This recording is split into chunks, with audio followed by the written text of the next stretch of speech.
show you is how to make my 60-minute dinner rolls, which have been a favorite in our family for many years. The first thing I do is to include all the water recommended by the recipe, which is a ½ cup, and all the milk, along with the sugar. What I want to do is incorporate this to blend the sugar in with the liquids and to create a mix that's no warmer than 98 degrees. And I pour it into a ceramic bowl, and I add enough flour to create a mix that, to use an old term, becomes somewhat sloppy. And once I have that in place, I add my yeast. What'll start to happen in this mix is the yeast will start to ferment, and then it'll also start to begin the proofing process of raising the flour.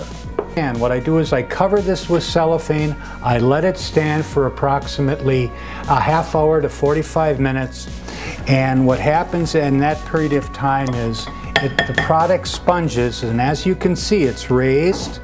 Do you see the sponging? It raises. What I then do is add my remaining salt, my remaining butter, and I begin to add the additional recommended flour to stir and eventually get it to the point where I can begin to knead my dough. Dough is always a little messy, but the more flour you add, the easier it becomes to use, as you see.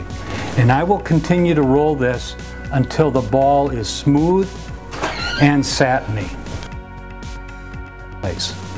So I place this in the ceramic bowl. I let it raise for about an hour until I get to this.